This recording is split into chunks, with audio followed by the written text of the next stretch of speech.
In today's lecture, we're going to discuss different antisocial behaviors. First of all, we're going to discuss what is antisocial behavior, and then we're going to move on to different types of antisocial behaviors. We're going to focus on two antisocial behaviors out of the ones that are included in your course, and the rest of the antisocial behaviors will be done subsequently in the upcoming lectures. First of all, what exactly is meant by antisocial behavior? If you see closely, the word antisocial is made up of two words, anti and social. Social life के खिलाफ जो भी चीज जा रही होगी, anything that is not as per the standards of the society, जो एक social behavior आपका होना चाहिए, जो उसके accordingly नहीं होता, that is termed as antisocial in normal man's terms. An antisocial behavior is that which harms other members of society as an individual or group and that which betters some function of the society. It is a pattern of deviant behavior that is serious for both the individual and the society. Antisocial behavior may also be defined as a behavior which is disruptive and harmful to the functioning of the society. Such behavior, if continues, prevails, and overwhelms in the society, can play havoc in the whole environment and peace of the society. यानी कि antisocial is any behavior that is somewhat against the society or against the members of the society. It can cause any sort of disruption in the social functions, या फिर वो generally members के लिए भी तकलीफ दे या किसी एक मसले मसाइल का बाइस बन सकता है. It is generally defined as something that's disruptive and harmful to the functioning of society. Anti social behaviour किसी भी एबनॉर्मल बिहेवियर को, एक आपका नॉर्मल बिहेवियर जो नॉर्म्स होती हैं उनके खिलाफ कोई भी चीज आ रही होती है तो वो एंटी सोशल बिहेवियर होता है. Antisocial behaviors are actions that harm or lack consideration for the well-being of others.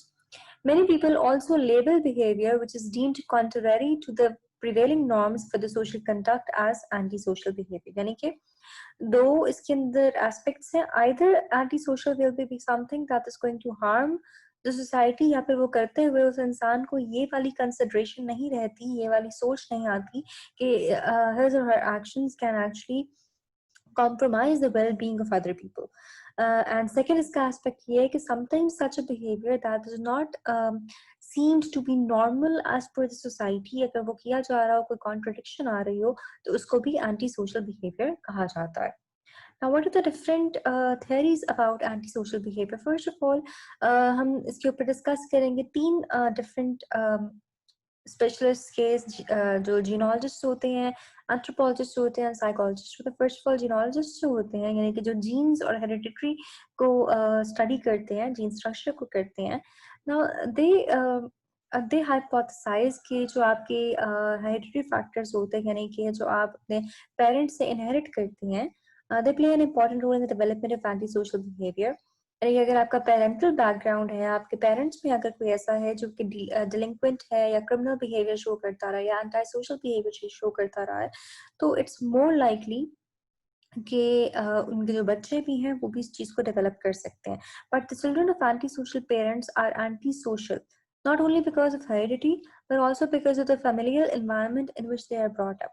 Now it's very much likely कि कोई एक इंसान for example अगर एंटी सोशल है तो उसके एंटी सोशल होने की एक वजह तो हेरिडिटी हो सकती है, बट अगर in case the person does have a genetic background लेकिन उसको वो वाला एनवायरनमेंट नहीं मिला तो इट्स ऑब्वियस कि वो एक्सप्रेस नहीं होंगी.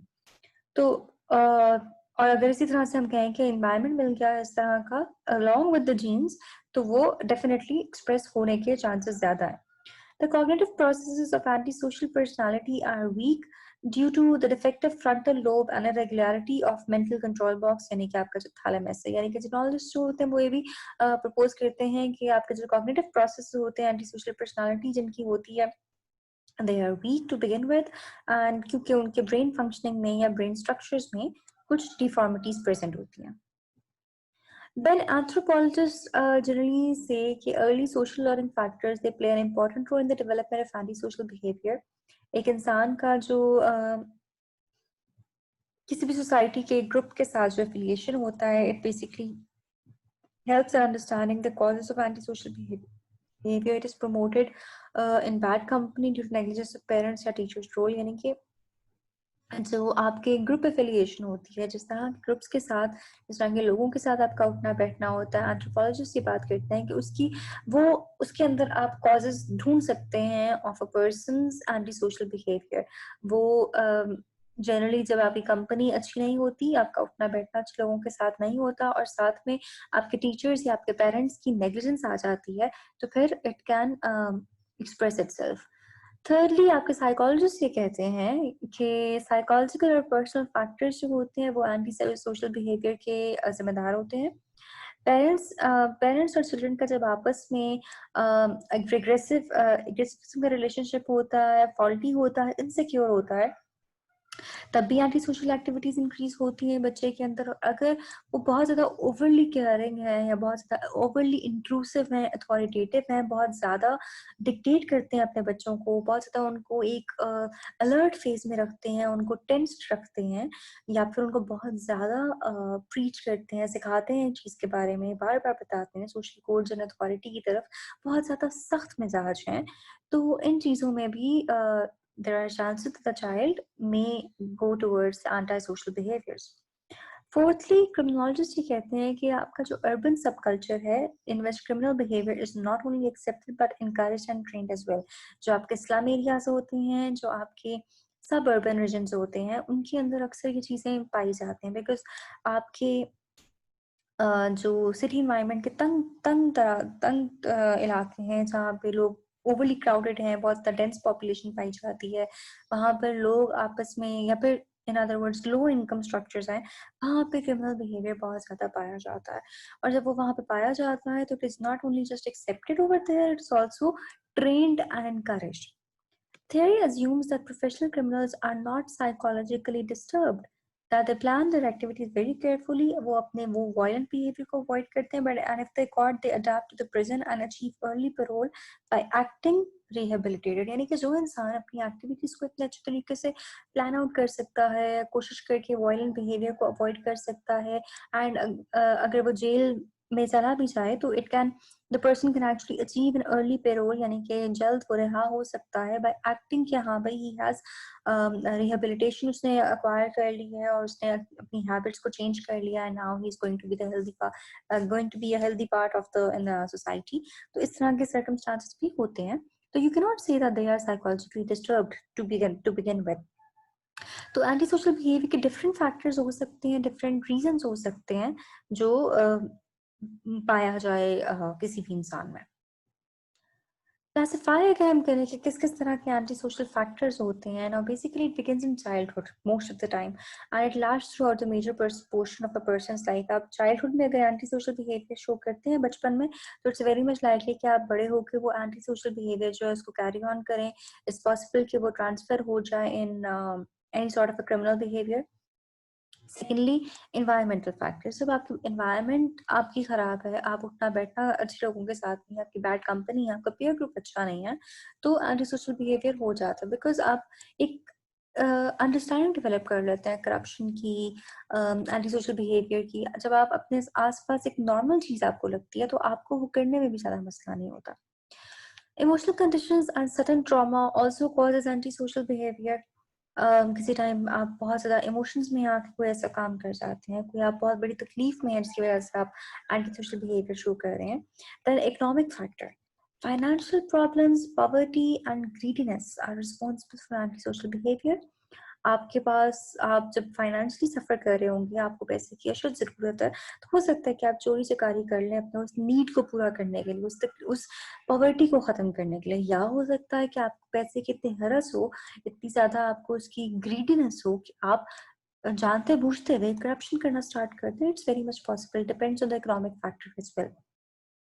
Delinquency due to faulty environment, inexperience, insecurity, clashes between parents, broken families, improper training, these things also cause antisocial behavior। ठीक है, हम हर किस्म की सोसाइटी में देखते हैं कि to some level antisocial behaviour present है, लेकिन जो अनसिविलाइज्ड, अनएजुकेटेड स्लम एरियाज होते हैं, ओवरली क्राउडेड एरियाज होते हैं डेवलपिंग कंट्रीज के, as compare to urban and developed countries, वहाँ पे एंटीसोशल ज्यादा पाया जाता है बिहेवियर। सब एंटी सोशल बिहेवियर्स किस किस तरह के होते हैं? Gambling, narcotics intake and supply, hijacking, robbery, murder, terrorism, prejudice, even substance use, social apathy, यानी कि आप socially बिल्कुल ही distant है, लोगों से आप बात नहीं करते, या फिर आपको society में कुछ भी हो रहा तो उससे फर्क नहीं पड़ रहा होता. So these kind of things are antisocial. हमने जिस तरह बात की कि anything that can harm the society and the members of the society, or hinder the functions of the society, या फिर कोई ऐसी चीज जो कि आपके नॉर्मल से हट किया है. Gambling is not a normal behavior. Drugs लेना, narcotics बेचना, this is not a normal behavior. किसी को जान से मार देना, ये these are not the things that are normal in a society, जो कि गलत समझी जाती हैं society में. Then moving on, हम थोड़े से types को discuss करेंगे. We're going to discuss two types of antisocial behavior. We're going to start from smoking. The use of tobacco and other drugs through cigar, pipe, and cigarette is related to smoking. It is the first step of addiction. Smoking is very common not only in adults but also in adolescents due to legal support. Generally, अगर आप 18 साल से above हैं और आप एक ऐसी जगह पे रहते हैं जहाँ पे easily readily available है सिगरेट्स वगैरह, स्मोकिंग मटेरियल, तो आप बहुत इजीली उनको obtain कर सकते हैं. Which is one of the reasons where smoking behavior बहुत ज़्यादा आम है. स्मोकिंग जिस भी फॉर्म में हो, it is an anti social behaviour, because वो आप अपने आप को भी हार्म कर रहे हैं, आप सोसाइटी को भी हार्म कर रहे हैं, आप इवन अपनी एनवायरनमेंट को हार्म कर रहे हैं. अब smoking is kind of the first step of any addiction. आप स्मोकिंग करना स्टार्ट करते हैं तो the need starts building up and eventually a person starts moving on to more addictive substances. अब रीजंस क्या होते हैं स्मोकिंग के? First of all it is considered as a fashion. अब आप खुद सोचें कि जब आप कोई ड्रामा देख रहे हैं, आप हीरो फिगर को देख रहे हैं और हीरो फिगर जो वो स्मोकिंग कर रहा है, एक यूनिवर्सिटी का कोई इन्वायरमेंट दिखाया गया है जहाँ पे एक इंसान है, वो दिखाना शुरू करते हैं, एडवर्टाइज कर रहे हैं उस चीज को जिस तरह से, तो आप स्ट्रेस रिलीविंग के लिए दिखाते हैं, वो डिफरेंट सिनेरियोज में इंसान को स्मोक करते हुए दिखाते हैं, हीरो फिगर को वो स्मोक करते हुए दिखा रहे होते हैं, तो the youth they generally get inspired to with such kind of things, और वो इन चीजों के लिए टू जस्ट अपीयर सम कि जैसे वो अप टू डेट है या दे कूल इनफ, तो इस तरह की हैबिट को अडॉप्ट कर सकते हैं. अगर आपके घर में कोई ऐसा है जो स्मोकिंग करता है, या आपके इमीडिएट पीयर ग्रुप जो है, अगर उसमें स्मोकर्स मौजूद हैं और उनके साथ आप किसी कोई इंस्पिरेशन को जोड़ते हैं, if you identify them as a role model, तो they can actually become smokers. ठीक है. Then some people consider smoking as manliness. मर्दानगी का सबूत समझते हैं कि सिगरेट लगा सकते हैं वो. ये भी एक गलत है जिसकी वजह से वो स्मोकिंग शुरू करते हैं और समटाइम्स दूसरे लोगों को भी स्मोकिंग पे लगाते हैं. अब जैसे हम लोग स्मोकिंग करते हैं तो जो स्मोकर्स होते हैं दे हैव डिफरेंट एक्सक्यूजेस, यानी कि जी काम करने का दिल करने लग जाता है करके, ध्यान सही से बंदा दे पाता है काम पे. जी खाना हजम सही से नहीं होता अगर मैं स्मोकिंग ना करूं. जी मुझे सर दर्द हो रहा था तो मैंने स्मोकिंग कर ली. मैं बहुत ज्यादा डिप्रेस था, मुझे मेरी आंखें नहीं खुल रही थी, मुझे थकावट नहीं खत्म हो रही थी, तो मैंने इस वजह से स्मोकिंग, मैं अगर ना करूं तो मुझे थकावट फील होती है, या मैं ना करूं तो मैं ध्यान नहीं दे पाता अपने काम पे. इस तरह के रीजन जो है वो आपको स्मोकर्स जनरली देते हुए नजर आते हैं. अब स्मोकिंग के bad effects we are very much aware. आप लोग भी काफी इस चीज के बारे में अवेयर हैं कि देयर आर मल्टीफेरियस इश्यूज जो कि स्मोकिंग से अराइज करते हैं. फर्स्ट ऑफ ऑल तो ये कि जो उसका निकोटीन प्रेजेंट होता है टबैको में, it has extremely harmful effects on health. Temporarily आपको रिलीफ जरूर दे देता है वो, आपको एक स्मोकिंग करने से आपको टेम्परेरीली शायद शायद इंसान को कुछ बेहतर फील होता भी होगा, लेकिन इसके लॉन्ग टर्म साइड इफेक्ट्स बहुत ज्यादा हैं. It can cause various diseases. आपको first of all respiratory issues हो सकते हैं, अस्थमा हो सकता है, आपको हार्ट के इश्यूज हो सकते हैं, chest and lung congestion and issues and throat diseases हो सकते हैं. आपने देखा होगा कि जब एडवर्टाइजमेंट्स की जाती हैं इनकी, तो इनकी मैंने डब्बियों के ऊपर भी बहुत ही भयानक और खौफनाक किस्म के इमेजेस दिखाए जाते हैं कि लोगों को पता चले कि if you are going to be a chronic smoker, these are the things that you can end up with. फिर आपकी जो सेंसेशंस होती हैं they start getting weaker, because आप अपने आप को स्मोक इतना दे रहे हैं, उस चीज की वजह से आपकी जो सेंसेशंस होती हैं, आई, नोज, ईयर, टंग, टेस्ट वगैरह, ये सब कुछ अफेक्ट होते हैं.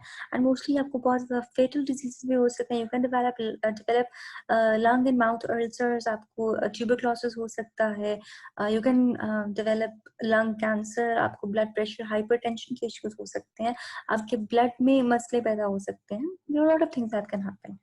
Then tobacco smoke leads to health problems of both non-smokers and smokers. अगर आप स्मोकिंग कर रहे हैं, आपके आसपास नॉन स्मोकर्स मौजूद हैं, तो जो सेकेंड हैंड स्मोक उनकी लंग्स में जा रही है, it's going to affect them as well. तो आप कहने को एक इंसान स्मोकिंग कर रहा होगा, लेकिन जो इंसान आपके साथ बैठा हुआ जो कि नॉन स्मोकर है, वो बिला वजह बेचारा मारा जाएगा. It weakens the tissues and nerves of the central nervous system. जिस तरह हमने पहले भी बात की कि sensations जब weak हो जाती हैं, तो it is one way कि आप जब sensations weak हो तो आपका central nervous system बहुत ज़्यादा चीज़ों को process करने के काबिल नहीं रहेगा. It will weaken it, ठीक है? And it is a poison and it is a very silent killer. Slowly आप अपनी body को poison कर रहे होते हैं, अपने organs को खराब कर रहे होते हैं, अपनी body की functioning को खराब कर रहे होते हैं. Now, how can we control and prevent smoking? First of all, ये कि हम अगर देखें तो smoking is not deemed right in our religion. तो first of all ये कि आप अपनी दीन से ज़रा सी कुर्बत हासिल करें और सीखें समझें कि हमें smoking करने की कोई किसी किस्म की गुंजाइश नहीं है, ठीक है? Then a positive and secure relationship between parents and children can be helpful. अगर आप अपने माँ बाप से करीब हैं, उनके साथ अपनी बातें शेयर कर सकते हैं, अपनी परेशानियाँ शेयर कर सकते हैं, तो it's very much likely कि आप इस तरह की चीज़ों में indulge नहीं हो गए. Then through counseling and determination that this habit can be avoided. Ryan McFarland है, he gave a 3 days 10-point plan to get rid of smoking. अब इसमें obviously 3 days में you cannot actually get rid of smoking, but आप at least अपनी habit को या addiction को control कर सकते हैं.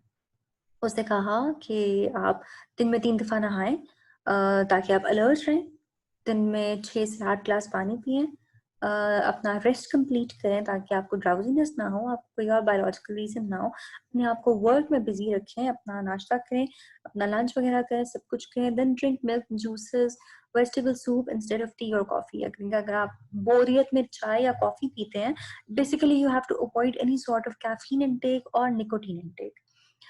फ्रेश फ्रूट्स खाएं, वेजिटेबल्स खाएं, स्पाइसी या ऑयली चीज़ें ना खाएं, विटामिन बी कम्प्लेक्स लें. आप अगर आपको लगता है कि आपको स्मोकिंग करने का दिल कर रहा है, तो आप उस चीज़ से अपना माइंड हटाने के लिए किसी एक चीज़ को घूरें थोड़ी देर के लिए, उसको देखते रहें मुसलसल. यानी कि यहाँ पे एग्जांपल दी है, gaze at a watch for a minute और to to avoid the desire of smoking.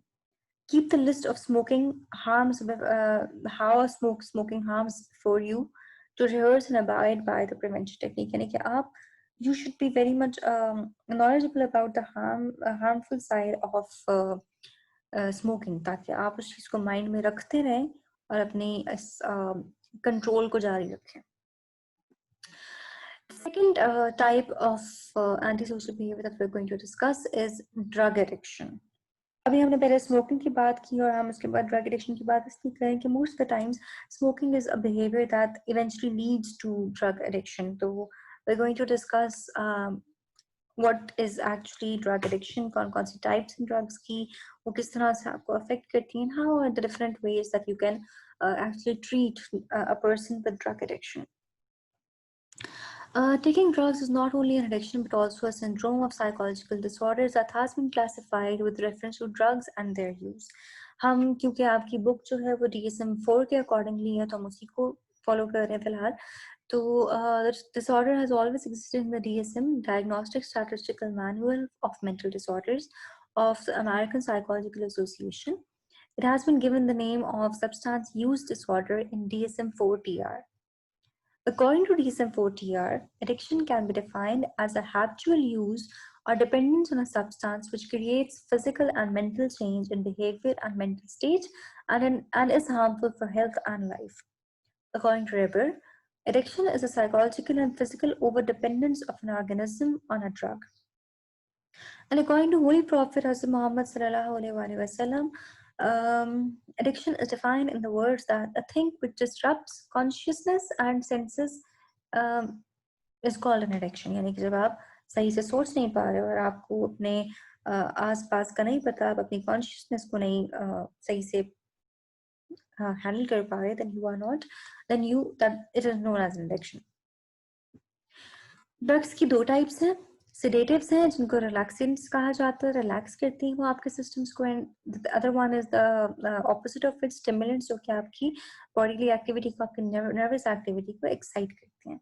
इनके अलावा जो और यूज़ किए जाते हैं जो कि इंटॉक्सिकेंट्स होते हैं, they are psychoactive or addictive.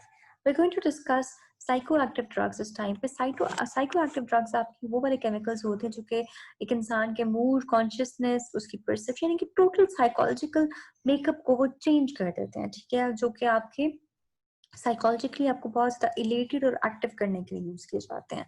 For example tobacco, coffee,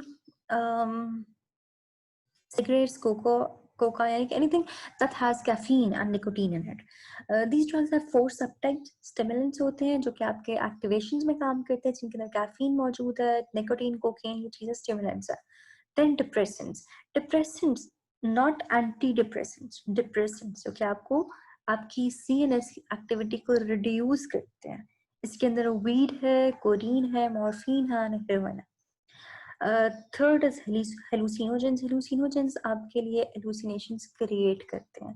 now example यहाँ पे इस तरह की है कि LSD is a white powder which increases body temperature, heartbeat, pulse rate and dilates the pupil and produces senselessness. यानी कि ये इस तरह की चीज है कि आपकी बॉडी को बिल्कुल हाई इलेटेड और फाइट फ्लाइट रिस्पॉन्स में लेके जाती है. सेंसलेसनेस लेके आती है, आपकी सेंसेशंस को बिल्कुल जो आपकी सेंसिटिविटी है उसको बिल्कुल रिड्यूस कर देती है. और जिस टाइम आप इस कंडीशन में होते हैं तो आपको हेलुसिनेशंस होते हैं, ठीक है. आपकी यानी कि आपके जो सेंसरी थ्रेशोल्ड है उसको भी चेंज करती है. एंड अलॉन्ग विद दैट आपको बहुत ज्यादा एक्टिव हाई इलेटेड फेज में लेके जाती है. And such a drug is known as hallucinogen, यानी कि जो हेलुसिनेशंस को कॉज करे. Then marijuana, if taken in little quantity, it pacifies the nervous system. If taken in more quantity, it causes hallucinations. वही वाली बात. Its extreme effects are the mental disturbance, avoidance of difficulties, loss of memory, and provoking shame morality.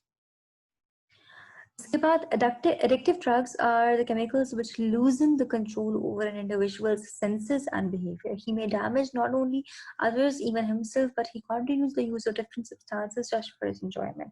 इसमें दो तरह के मजीद disorders हम classify करते हैं addicts को, सब्सटेंस डिपेंडेंस में और सब्सटेंस अब्यूज में. सब्सटेंस डिपेंडेंस का मतलब ये है कि आप इतना ज़्यादा उस चीज़ से स्टिमुलेशन रखते हैं, अपने आप को स्टिमुलेटेड रखते हैं, या फिर अपनी परसेप्शन को इतना ज़्यादा डिस्टॉर्टेड रखते हैं कि आप उस चीज़ पर डिपेंड करना लग जाते हैं, उस पर्टिकुलर बिहेवियर को मूव रखने के लिए.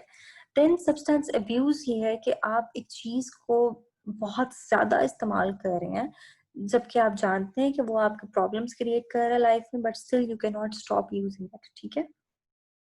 तो दो तरह के डिसऑर्डर्स हम क्लासिफाई करते हैं एडिक्टिव ड्रग्स. अगर मैं let me just add over here, psychoactive drugs are generally taken to just have that kind of a feeling, ठीक है. psychoactive drugs जो हैं इनमें most of the times आप बहुत ज़्यादा addictions develop नहीं करते, but yet again these are not something that is supposed to be used, ठीक है, क्योंकि because they are altering your whole orientation, आपकी पूरी जो साइकी है उसको बदल के रख देते हैं. एडिक्टिव ड्रग्स का ये हिसाब है कि addictive drugs are generally something जो कि सब्सटेंस यूज और अब्यूज में आ जाते हैं. या तो आप डिपेंड करने लग जाते हैं उस चीज पे, या फिर आप उसके सिर्फ अब्यूज यूज करते हैं कि उसको बहुत ज्यादा यूज करना शुरू हो जाते हैं. These are the things that generally affect your body, your mind, your psyche, even आपके सोशल रिलेशंस को भी. ना what are the effects of drugs? First of all physical. एक तो ये कि these drugs they are poison. ये slow poison हैं एंड दे जनरली होता ये है कि आपके मेंटल एंड फिजिकल हेल्थ पे अफेक्ट करती हैं. आप बहुत ज़्यादा जब like once you start using it there is no stopping. आप वो कम से ज्यादा के एक पाथ पे चल पड़ते हैं एंड आप ग्रेजुअली अपनी डोजेस को इंक्रीज करते जाते हैं. जिस टाइम वो इंक्रीज करते हैं तो it badly affects your nervous system, your digestive system, आपकी किडनीज, आपके लंग्स, ये सब कुछ अफेक्ट होना स्टार्ट हो जाते हैं. और जनरली आपकी ऑर्गन्स जो हैं, वाइटल ऑर्गन्स जो हैं, ये वीक होना स्टार्ट हो जाते हैं.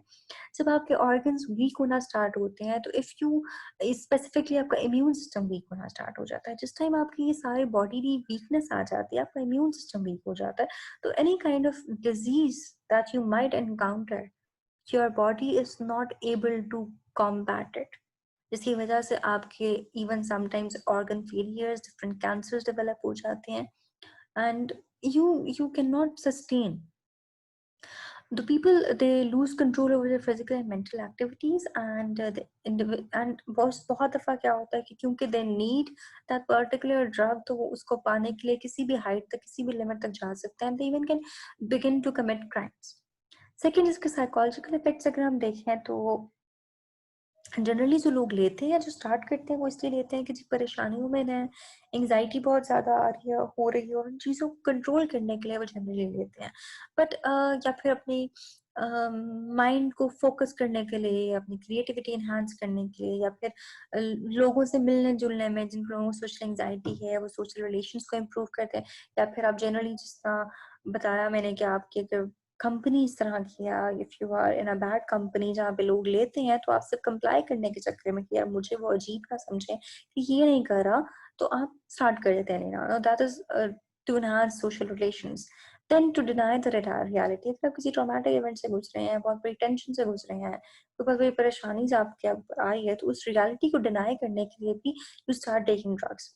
Then to avoid frustration and anxiety. But gradually होता क्या है, लेना इन चक्कर में लेना इस चक्कर में शुरू करते हैं कि जी something, you are getting something out of it, but gradually you start getting addicted to it. उसके बजाय कि आप कोप करना सीखें और अपनी प्रॉब्लम्स को हल करना सीखें, आप इन चीज़ों के ऊपर डिपेंड करना स्टार्ट कर देते हैं, और इनके बगैर आप फंक्शन नहीं कर पाते. तो addicted persons, they not only disrupt their own life, but obviously वो दूसरों की जिंदगियों पर भी असरअंदाज करते हैं, because eventually physical effects kick in करना start हो जाते हैं, and they can go to any heights to achieve and to obtain these particular substances.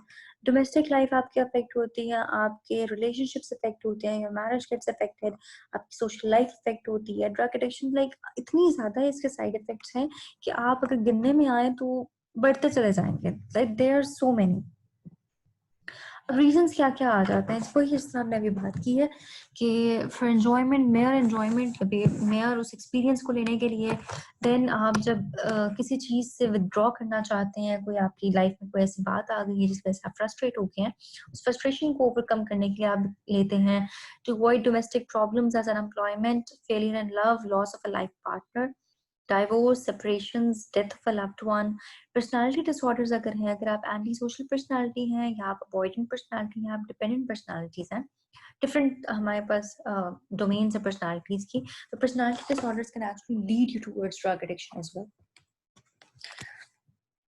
आप सोशल, मॉरल और रिलीजियस एजुकेशन अगर नहीं आपने सही तरह से ली, या आप डेविएट हो गए उन चीज़ों से, then yes you can fall to that. Due to social injustice, आप बहुत दफ़ा देखते हैं कि लोग जब इस तरह की चीज़ों में इन्वॉल्व होते हैं, तो most of the time it's because of social injustice. अब social injustice is a very wide topic. It's just not कि आपको इंसाफ नहीं मिला, नहीं, इट्स लाइक जो सोशल डिस्ट्रीब्यूशन ऑफ एसेट्स है इन योर सोसाइटी, आपके कौन कंट्रोल कर रहा है आपके मीन्स को. तो उस तरह के जो सोशल इनजस्टिसेस होते हैं, उसकी वजह से भी people they fall prey to such kind of thing. For example economic distribution of goods, अगर वो आपकी अनजस्टिफाइड है सोशली, तो a person can actually, because of the problems that the person is facing. Then parental influence, meaning कि drug used by a family member, आपकी family member को करता है, तो it's possible कि आप भी शुरू कर दें. Then unrestricted freedom, एक यहाँ पे मजीद बात ऐड कर लें कि तो अनरिस्ट्रिक्टेड फ्रीडम की बात आ जाती है. सेकेंडली ये कि अगर बहुत ज़्यादा रिस्ट्रिक्शंस पाई जाती हैं, तब भी ये वाला मसला हो सकता है. How to control and prevent the usage of drugs? First of all, इसके हम तीन basically types पढ़ेंगे. First, we're going to discuss curative measures, कि हम cure करने की तरफ देखें, हम investigate करें, हम diagnose करें, और हम treat करने की बात पे focus करें. इन clinical practice पे हम बात कर रहे हैं. इन्वेस्टिगेशंस की जा सकती हैं केस हिस्ट्री से, उस बंदे का इंटरव्यू लेके, उसके फैमिली मेंबर से इंटरव्यू लिया जाए, उसके फ्रेंड्स कोलीग्स, उनके लाइफ के बारे में जाना जाए कि why a person fell prey to such kind of an addiction. Diagnose करें, साइकोथेरेपीज करें उस बंदे की, उसको ऑब्जर्वेशन में रखें, उसके साइंस और सिम्टम्स, जो वो सब्सटेंस जो लेता है, उसके बाद जिस जिस तरह से उसकी चेंजेस आते हैं बिहेवियरल एंड बॉडीली, उन चीज़ों को नोट किया जाए. डिफरेंट टेक्निक्स यूज़ की जाए, साइकोथेरेपीज की जाएँ, उसकी जितनी ज़्यादा सिवियरिटी है एडिक्शन की, उसके accordingly. Then there is one thing called aversive therapy. Aversive therapy का मतलब ये होता है कि आप उसको जिस टाइम पे, for example a person is taking, for example weed ले रहा है, ठीक है, आप उसको उस पर्टिकुलर उसको आप एक इस तरह का मतलब बना के दें कोई एक इस तरह की चीज़ जिसको लाइक जिस भी फॉर्म में वो लेता है, और उसके अंदर कोई एक ऐसी चीज़ डाल दें जो कि अच्छी ना हो, यानी कि जिससे उसका पेट खराब हो जाए, उसको वॉमिट्स आना स्टार्ट हो जाए, मतलब something that can cause an undesirable effect.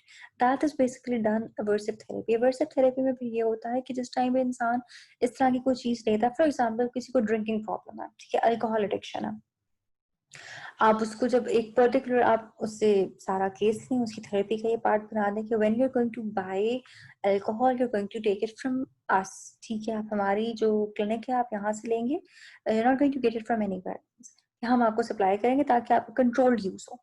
हम उस बंदे को ये बता देंगे, and what will do is के will add some kind of drug or something that causes nausea or stomach ache or causes an upset stomach, या उसको डायरिया हो जाए या उसको वॉमिट्स होना स्टार्ट हो जाए, something that is not desirable, ठीक है। what happens इसके एक दफा या दो दफा उसको समझ आ जाए कि जब मैं ये चीज लेता हूँ तो मेरे साथ ये पर्टिकुलर सिम्टम्स होते हैं, जनरली क्या करेगा, अवॉइड करना स्टार्ट हो जाएगा कि यार इफ आई टेक दिस मेरी तबीयत खराब होगी, मैं नहीं लेता। You get that? You know, that is the aversive therapy. Then detoxification therapy.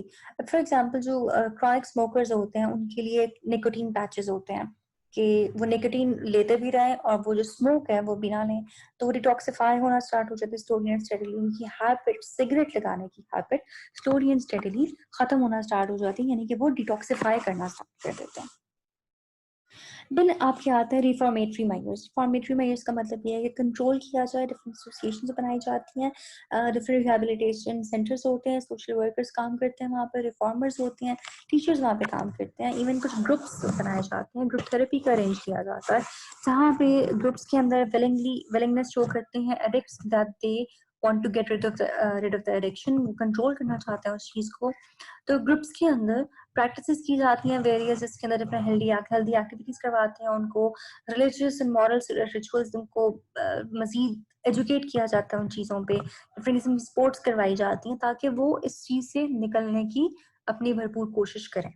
Then prohibition की जाए, बैन किया जाए इस तरह के ड्रग्स को, उनकी प्रोडक्शन को, स्मगलिंग को, मार्केटिंग को, इन चीज़ों के ऊपर चेक रखा जाए through government and law enforcing agencies. And most importantly आप अपने रिलीजियस टीचिंग्स दें, इम्पार्ट करें, लोगों को बताएं, उनको अवेयर करें कि these things are not good for you, उनकी स्पिरिचुअलिटी को एलिवेट करें, उनको बताएं दीन के बारे में, उनको दीन की तरफ लेके आए ताकि वो इस चीज को गलत समझें, जाने और इसको अवॉइड करने की कोशिश करें, गुनाह को मतलब एक सन है, एक गुनाह है, इसको अवॉइड करने की कोशिश करें। तो we have discussed drug addiction and smoking behaviors, जो कि anti social behavior के first two parts में आते हैं। There are actually 5 things that we are going to discuss, तो अभी हमने 2 कर ली हैं, the next 3 we'll discuss in the next upcoming lectures इंशाल्लाह। तो बाकी इस चीज का continuation होगा आगे अगले चैप्टर, अगले लेक्चर में, तो do not worry about that. Till then, take care.